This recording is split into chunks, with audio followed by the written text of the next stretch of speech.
The North Atlantic, May 1943. A vast, cold expanse of polished slate.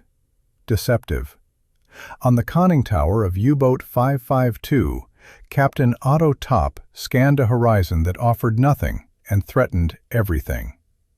After 3 years of war, a man learns to trust the silence.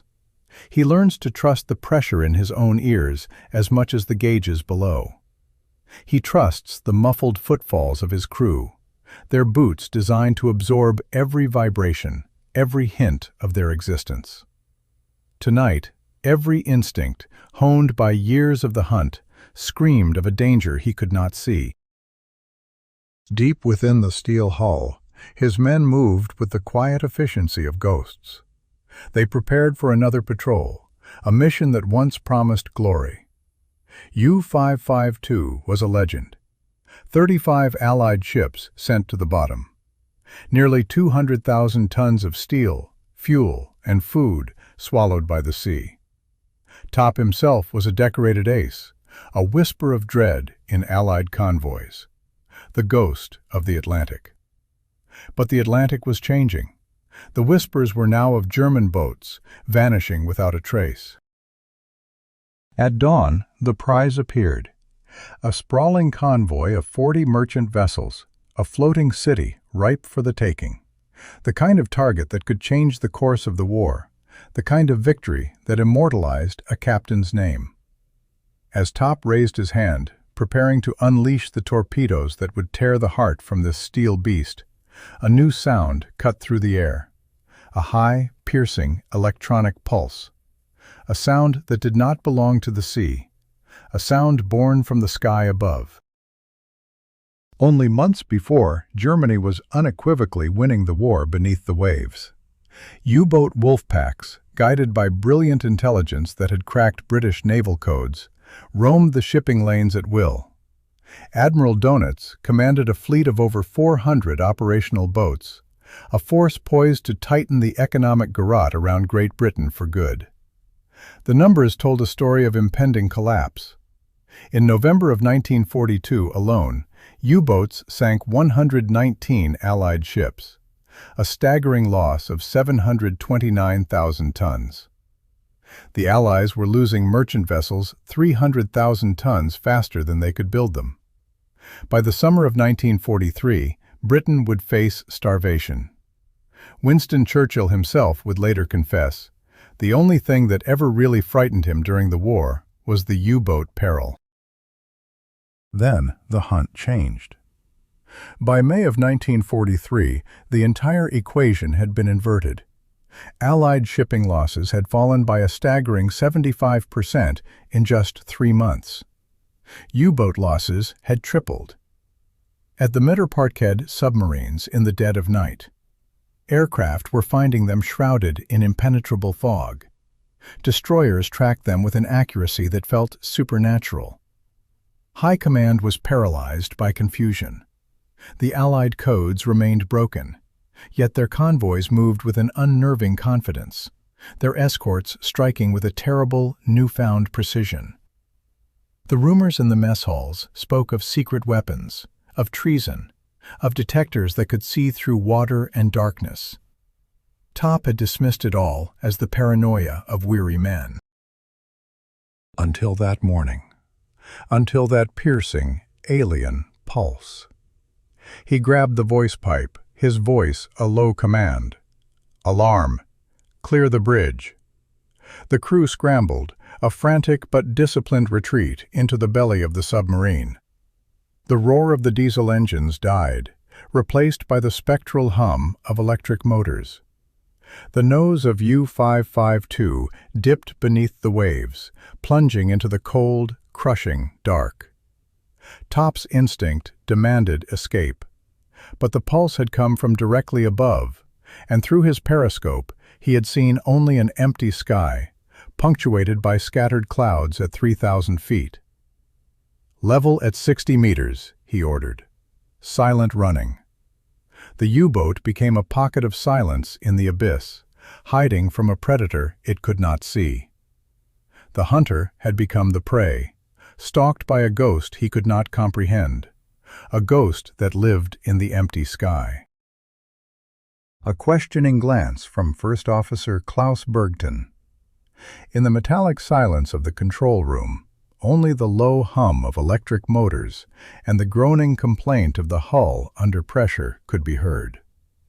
But Commander Eric Topp had heard something else, an electronic signal, a piercing, high-frequency whisper that was not the familiar ping of Azdik. It was alien, a ghost in the ether. They waited. 15 minutes stretched into an eternity in the cold, recycled air of the submarine. Then a new sound bled through the hydrophones. The drone of aircraft engines. Twin engines, heavy. "A Liberator," the operator called out, his voice tight. A film of ice formed in Topp's stomach. A Liberator should have been circling the distant convoy, shepherding the merchant ships. Not out here, in the empty expanse of the Atlantic. Yet it had flown a perfectly straight line, directly to their position, as if pulled by an invisible thread. Then came the thunder, a brutal cascade of 6 depth charges, each explosion a physical blow that slammed the U-boat sideways. The hull screamed under the strain. Light bulbs shattered, showering the crew in glass. Men braced themselves against the wild, violent pitching of their steel coffin. U-552 had dove deep, and it was enough. The attack was deadly, but not fatal. 20 minutes later, the drone of the Liberator faded. Topp waited another hour in the crushing deep before daring to surface. The convoy, and with it the chance for glory, had vanished. A full day lost. In his log, he wrote the words that would echo through the German fleet. Detected by unknown means while on surface. Aircraft appeared within minutes, no visual contact. Recommend investigation of possible new Allied technology. What Topp could not know was that he had just survived an encounter with a secret weapon. A technology so revolutionary, even many Allied commanders had yet to grasp its power. He had been hunted by centimetric radar. 3 days later, another convoy appeared on the horizon. This time, Topp was a specter of caution. He stalked his prey from below the waves, tracking the slow-moving ships by periscope, waiting for the cloak of night. In 1943, the U-boat was not a true submarine, but a surface vessel that could temporarily dive. Its diesel engines made it faster on the surface, its low silhouette a deadly advantage in darkness. Night attacks were the lifeblood of the wolf packs. The conditions were perfect. An overcast sky swallowed the moon. Visibility was less than 500 meters. The sea was black ink. Topp could barely discern the hulking shapes of the merchantmen, and he counted on their complete inability to see him. He gave the order. Battle stations. The bow tubes were loaded. As he raised his hand to give the final command, the world erupted in blinding white light. A star shell, bursting directly overhead. Night was instantly, terrifyingly, turned into day.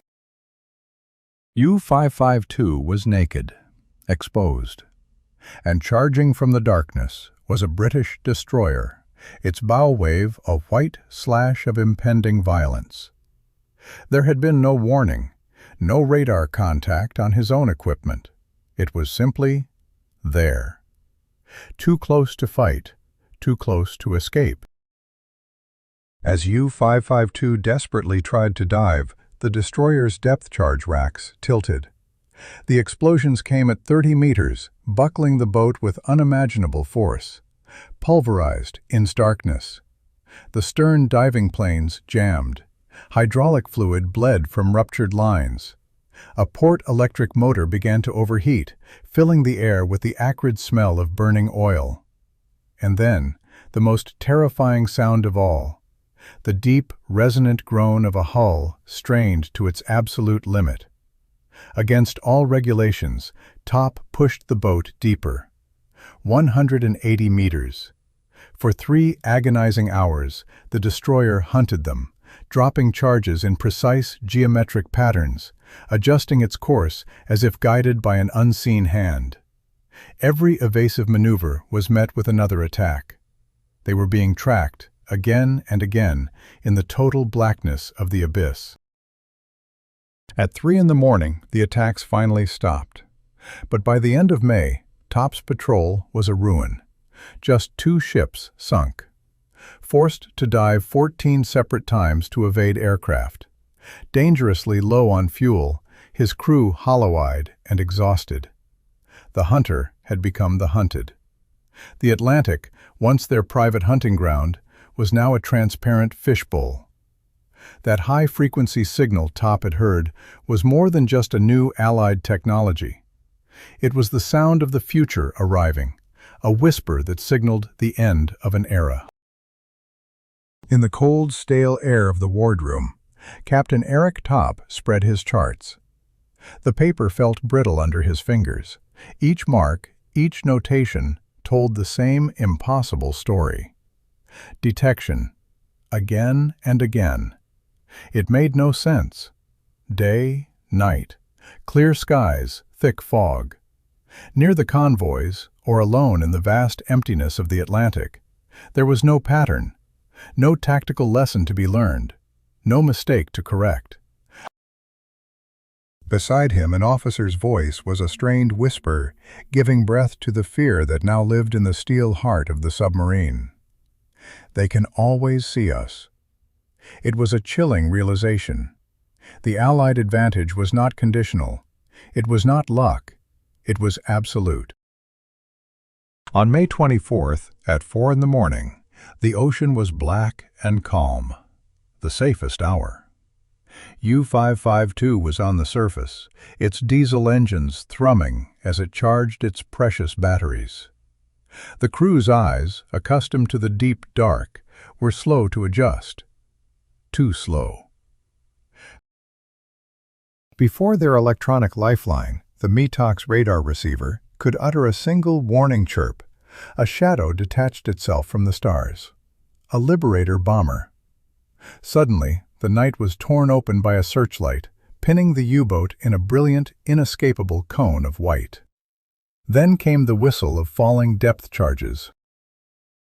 The bow was still clawing its way down when the first explosion hit. 15 meters. Shallow enough for the full, brutal shock wave in a hellish red glow. Water sprayed from ruptured pipes, a fine, cold mist, tasting of salt and panic. As TOP dragged himself toward the control room, the chemical stench of flooding battery compartments filled his lungs. Reports screamed through the chaos. Forward torpedo room taking on water. Stern planes not responding. A cracked hull. The submarine was dying around them. They had minutes, perhaps seconds, before the sea crushed them into oblivion.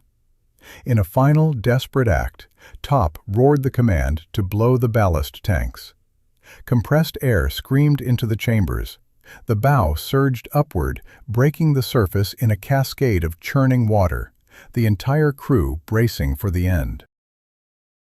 The Liberator circled above, a patient predator ready for another run, but it did not attack. Through the spray, it could see men spilling onto the deck. The hunt was over. The crew moved with grim purpose, opening the scuttling valves, setting demolition charges on the Enigma machine to protect its secrets. TOP was the last man out. As the cold Atlantic waters swirled around the conning tower, he jumped. When he surfaced, gasping in the freezing water, U-552 was gone. A British destroyer pulled 42 men from the ocean. Wrapped in rough blankets, shivering uncontrollably, TOP saw it for the first time. The real enemy. Not a ship, not a plane, but a circular screen in the dim operations room, glowing with an ethereal green light. A young British officer, his voice devoid of triumph, pointed to the display. "That's how we found you." He spoke of a technology TOP had never imagined, centimetric radar. We see you from 30 kilometers away, any weather, any time. The German Metox receivers, their only electronic eyes, were blind to it. It operated on an entirely different wavelength. Top stared at the screen, a map of the ocean, alive with glowing green dots. Each dot was a U-boat, visible, trackable, helpless. He asked the only question that mattered: how long? The answer sealed the fate of the wolf packs. Since March, the entire Atlantic is covered. In that moment, Top felt a cold, absolute certainty. The Battle of the Atlantic was lost. Not by courage, not by numbers, but by technology. If the Allies could see every U-boat, there was no surprise, no hiding, no tactical advantage left.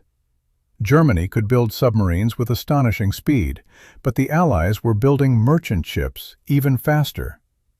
Now, with this all-seeing eye, their Liberty ships, protected by hunter-killer escorts, poured from American shipyards. The odds had been reversed. May of 1943 became Black May. 43 U-boats lost, nearly a quarter of the entire operational fleet. Over 1,000 submariners consumed by the sea. Admiral Dönitz ordered a full withdrawal from the North Atlantic. Officially, it was a redeployment for technical upgrades. In reality, it was a silent, bitter admission of defeat. The weapon that broke them was a British and American marvel. A pulse of energy on a 10-centimeter wavelength, invisible to every sensor the Germans possessed. At its heart was a small, deceptively simple device, the cavity magnetron. It was this invention that allowed Allied aircraft to become the true masters of the sea. The war at sea began with a captain studying charts in the dark, searching for a pattern to his enemy's movements. It ended with him understanding the pattern was never his to find. It was being drawn by an invisible hand, miles away, on a glowing screen that turned the vast, unforgiving ocean into a perfectly illuminated tomb. The Atlantic was a hunting ground, a vast, cold expanse where steel wolves stalked their prey in the dark, their presence known only by the sudden bloom of fire on the horizon Irishan, of men lost to the crushing deep. Then something changed. It wasn't a single battle or a decisive maneuver. It was a shift in the very nature of perception. By March of 1943, the ocean was no longer a place to hide. The Allied convoys, once vulnerable herds, now traveled inside an invisible fortress of detection. Escorts and long-range aircraft began to sweep the waves with an unseen, all-seeing eye. They could pierce the densest fog, the blackest night, seeing the sleek profile of a surfaced submarine far beyond the limits of human vision. Nothing went unseen. The periscope, the U-boat commander's eye on the world, suddenly became a 5-kilometer-long liability. The snorkel, a clever pipe allowing diesel engines to breathe while submerged, became a death sentence, a metallic signature screaming its location to airborne radar patrols. The hunters had become the hunted. U-boat kill rates began to climb with terrifying speed, while Allied shipping losses plummeted. The equation of the war was being rewritten, not in blood, but in radio waves. This new reality was built on more than just one invention. In American shipyards, a new Liberty ship slid into the water every 42 hours. British docks worked at a furious pace to match. The industrial might of the Allies was creating a bridge of steel across the ocean, a bridge the wolf packs could no longer break. By the summer, the convoy system was effectively unbreakable. The Germans felt a new, phantom enemy at their heels. It was a system, an integrated web of technology and intelligence. High-frequency direction finding, known as Huff Duff, could pinpoint a U-boat's position in minutes, turning its own radio transmissions into a homing beacon. Depth charges, once a weapon of chance, were now fitted with magnetic detonators, ensuring a kill at any depth. The Hedgehog forward-throwing mortar allowed an escort to attack without ever losing sonar contact, firing a spread of projectiles while its electronic ears remained fixed on the submerged target below. Escort carriers, small and resilient, pushed the range of Allied aircraft deep into the mid-Atlantic gap, closing the last sanctuary the U-boats had. And behind it all, the greatest secret of the war. Enigma had been broken. The codebreakers at Bletchley Park were reading German naval communications in near real time. Convoy planners knew the U-boats' orders, their patrol areas, their very thoughts. Operational research, a new science of warfare, coordinated these complex tactics into a seamless, lethal anti-submarine doctrine. Technology, intelligence, and adaptability had overwhelmed the wolf packs. German naval intelligence sensed a change. They suspected improvements in radar, but they never grasped the revolutionary power of centimetric radar. They critically underestimated Huff Duff, and they never for a single moment suspected their unbreakable Enigma code was compromised. They saw their losses mounting and concluded the Allies were simply outproducing them. They believed their defeat was a matter of brute force, of sheer numbers. They never saw the ghost in the machine, a system born of a science their own had failed to anticipate. Grand Admiral Dönitz, commander of the U-boat fleet, would write in his memoirs that the campaign failed because Germany could not build submarines fast enough. He missed the quiet revolution that had swept the ocean in invisible, deadly waves. Erich Topp, one of Germany's most successful U-boat aces, survived. After 2 years in a British prisoner-of-war camp, he joined the new West German Navy in 1958, eventually rising to the rank of Rear Admiral. In his final interviews, Topp recalled the nightmare of May 1943 with a mixture of awe and profound regret. "We told them something had changed," he said. "We were being detected by unknown means. But they kept sending us out, patrol after patrol, until we were dead or captured." The Allies did not just build a better machine, they built a better system. They shared intelligence. They adapted tactics. The Germans, Topp lamented, fought the war they had always fought and wondered why they were losing. This was the ultimate lesson of the Battle of the Atlantic.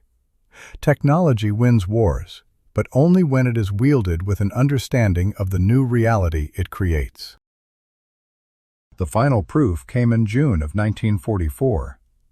As the immense D-Day convoys streamed across the English Channel, carrying the fate of Europe, not a single ship was lost to a U-boat. The terror of the deep had been tamed. The battle for the Atlantic had been won, not just by sailors and airmen, but by engineers, mathematicians, and scientists. It was a victory forged in laboratories and listening posts, invisible on the surface, but shaping the course of history from below. An unseen war, resolved not by command, but by innovation. In the quiet hum of a forgotten laboratory, amidst the scent of ozone and hot metal, a mind was charting a new reality. He saw cities powered by the sky itself, messages carried on the very air we breathe. A blueprint for a future no one else could see. The world, content in its gaslit certainty, saw only the flicker of madness, the ramblings of a man out of step with his time. They called it folly. It was the foundation of our own. Every word he spoke, every schematic he drew, was a piece of a grander design, a truth that the world only understood much later.